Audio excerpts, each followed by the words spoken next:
petit bâtard, je MC dans mon fusil à lunettes. Fais pas le temps, tu tailles comme une allumette.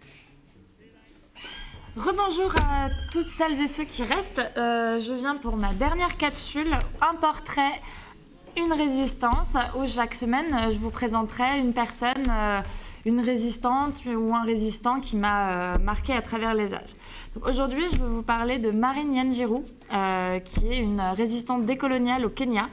Ma source, c'est le documentaire Arte principalement, les décolonisations avec un grand S, qui a été produit par Karim Miske, Pierre Singaravetu et Marc Ball, qui est encore sur Arte en ligne jusqu'au 6 mars et je ne saurais que vous conseiller de le regarder parce qu'en fait, c'est un documentaire en 3 épisodes qui part du principe que la décolonisation a commencé le jour de la colonisation pour mettre en valeur chaque résistance qui a eu lieu. Et qui veut une histoire un petit peu globale des décolonisations, et vu que c'est impossible, il fait que des portraits de résistance à travers les âges de la colonisation. Et ce qui est particulièrement extraordinaire pour ce genre de documentaire, c'est quasiment un portrait sur 2 est une femme. Ce qui fait quand même du bien de rappeler que nous sommes aussi dans les luttes historiques, contrairement à ce qu'on nous fait croire. Ce qu'on peut critiquer, les critiques qui existent, il y en a malheureusement, rien n'est parfait, c'est que c'est très européen centré, notamment parce que par exemple ils n'apportent pas du tout la question des décolonisations dans les Indes et aux États-Unis, alors que moi j'ai envie de dire que la colonisation a commencé en 1492, mais bon, tant pis. Donc ça se passe au Kenya. Pour un petit récapitulatif du Kenya, pour mettre un peu de contexte et ne pas penser les résistances hors de tout, le Kenya a été colonisé dans les années 1880 par l'Empire britannique. C'était d'abord une zone contrôlée qui s'appelait l'Afrique orientale britannique. C'est seulement en 1920 que c'est devenu une colonie et un protectorat. Et ils ont obtenu leur indépendance en 1963 et ils sont restés encore une année dans le Commonwealth avant d'être réellement indépendants en 1964, le 12 décembre. Donc la révolte de Marine Nyanjiru commence en réalité quelques années avant. La date qui est connue à propos de cette femme, c'est l'année 1922. Mais en fait, ça commence un petit peu plus tôt, puisque après la Première Guerre mondiale, au retour, l'Empire britannique a voulu faire un geste pour ses soldats britanniques, les milliers de soldats de l'Empire morts, on s'en fout un peu.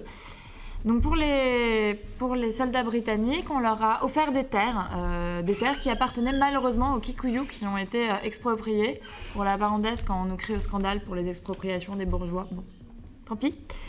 Et donc ils ont été expropriés. En 1920, ils ont augmenté drastiquement les impôts pour forcer les Kikuyu à travailler dans les plantations. Et en 1921, ils ont baissé le salaire d'un tiers. Donc c'était un salaire de misère pour du travail forcé sur leurs terres qu'on leur avait expropriées. Donc il y a évidemment une rébellion qui a été réprimée dans le sang extrêmement violemment. Et il faut savoir que la terre chez les Kikuyu, c'était pas seulement une possession, c'était dans leur religion, elle était donnée par Dieu lui-même, qui s'appelait Ngai. Et dans le rapport à la terre chez les Kikuyu, il y avait, je vous invite à lire un bouquin qui s'appelle Le corps moderne de David Le Breton. Il y a un rapport du corps à la terre qui est très différent que le nôtre. Genre nous, on perçoit notre corps comme une propriété, c'est notre corps à nous, on le définit, tout ça. Chez les Kikuyu notamment, il y a un rapport au corps qui est beaucoup plus de l'ordre de la nature et du cosmique et du rapport à Dieu et à la communauté de manière générale. Par exemple, le vocabulaire pour décrire les entrailles était très confondu avec le vocabulaire de la nature. Les racines, ça pourrait être les entrailles, l'écorce, la peau. Donc voilà, le vocabulaire, le corps était vraiment indéterminé dans le rapport à la nature et à la terre, et quand on leur enlève leur corps, on leur enlève en fait leur communauté et leur rapport à leur corps en entier. Et c'était évidemment éminemment d'autant plus violent pour les femmes, puisque en plus du travail forcé encore moins bien payé, elles devaient continuer à porter et élever les enfants, et surtout elles se faisaient, comme beaucoup dans la colonisation, violer quasiment systématiquement, et lorsqu'elles tombaient enceintes de viol, elles risquaient de se faire rejeter par leur famille. Donc, celle qui nous intéresse, Marine Nyanjiru, est à cette époque-là dans ce contexte Kikuyu. et décide de partir à Nairobi pour espérer avoir un destin plus doux. Et donc elle se retrouve à Pandjari, le quartier réservé aux Noirs de la capitale, qui était très pauvre, et les femmes en général brassaient de la bière et ou se prostituaient. Et donc elle arrive, elle est accueillie chaleureusement par cette communauté de femmes qui était très soudée. Donc si à cause de la prostitution et de leur statut de femme, elles étaient dévalorisées par les hommes sur le plan des normes et des valeurs, en revanche, c'est elles qui avaient le pouvoir monétaire et le pouvoir matériel, puisqu'en fait elles étaient bien plus riches que les hommes grâce à ces activités. Et ça leur a permis une réelle émancipation en fait, du carcan de valeurs, puisque tout d'un coup elles étaient maîtres et de leur corps et de leurs moyens. Et à cette époque, un militant anticolonial commence à apparaître, il s'appelle Harry Tuku.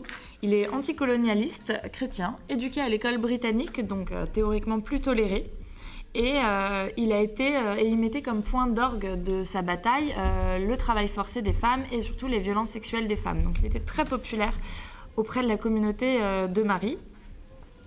Et il est finalement arrêté le 14 mars 1922 pour être un dangereux agitateur. Et donc une manifestation s'organise. Avant les manifestations, beaucoup de militants et de militantes se rejoignent et décident de prêter serment, un serment tribal qui était d'habitude qui excluait les femmes, puisqu'elles étaient jugées physiquement et mentalement inaptes à prêter serment. Mais pour une fois, elle a été acceptée et une délégation d'hommes est partie voir le commissariat pour négocier la libération de Harry Tuku. Le commissariat promet que libération il y aura, juste pas pour l'instant, et la délégation est sommée de demander aux manifestants et manifestantes de se disperser. Ce qu'ils s'apprêtaient à faire lorsque les femmes bien moins satisfaites ont hésité. Et Marie Nyanjiru se tourne vers cette délégation, soulève sa robe, dévoilant donc tout son corps nu, et dit en criant « Prenez ma robe, donnez-moi votre pantalon. Vous les hommes, vous êtes des lâches. Qu'est-ce que vous attendez? Notre chef est dans cette prison. Allons le chercher. » Et la charge manifestante, l'idée par les femmes, s'engage sur le commissariat. Lever sa robe, c'est pas n'importe quoi. C'est pas seulement un dévoilement du corps, ils ont échangé nos vêtements. Chez les Kikuyu, c'est considéré comme une insulte, un peu la suprême insulte d'une femme à un homme, voire une malédiction, puisque ça permet de dire ma nudité et l'expression de ma nudité ne sera plus contrôlée par les hommes. Et donc ça rejette entièrement leur autorité. Et donc les femmes ont chargé, suivies par des milliers d'hommes, une révolte réprimée dans le sang immédiatement. C'est un peu comme la CGT et le gouvernement. Les gouvernements britanniques dira 20 morts, on peut aussi parler de 100 à 150 morts. Et Marie sera l'une des premières à mourir. Et Harry Tuku fera finalement 9 ans de prison. C'est une histoire importante, c'est une histoire qui marquera profondément l'histoire Kikuyu. Elle peut encore être contée. Et elle fait encore partie. Elle a réanimé le vent de révolte, l'espoir de révolte qui s'était éteint après l'écrasement des révoltes des années précédentes. Et une chanson a été écrite à son honneur, qui sera l'hymne de la révolte des Mau Mau dans les années 50, les Mau Mau est l'un des premiers génocides du monde, puisque c'est un peuple guerrier qui a été quasiment intégralement exterminé par l'Empire britannique. Et moi j'aime bien cette histoire parce que c'est qui montre que les femmes ont su prendre, contrairement à l'histoire officielle, les femmes ont largement pris en fait l'initiative des révoltes et que c'est les hommes qui racontent l'histoire, donc souvent ça disparaît, surtout quand c'est des révoltes comme celle-ci un peu avortées puisqu'elles sont fait exterminer. Mais elle rappelle aussi que non, les femmes ne sont pas seulement des victimes qui ont besoin des hommes, et surtout elles ont peut-être d'autant plus de raisons, et elles ont eu d'autant plus de raisons que les hommes de se rebeller dans l'histoire, puisqu'elles subissent des violences bien plus importantes et que les hommes ne pourront jamais comprendre. Elles étaient rejetées parce qu'elles s'étaient fait violer, donc les femmes devaient subir le travail forcé, le viol et le fait d'être rejetées à l'issue de ce viol et peut-être l'élevage de l'enfant. si enfant il y a. Donc c'est une histoire qui est vraiment belle et qui parle de la force inhérente aux femmes, dans laquelle on croit tous et toutes, et qui est très inspirante. Voilà, c'était pour le portrait de la rébellion. C'est Décolonisation avec un S sur Arte jusqu'au 6 mars.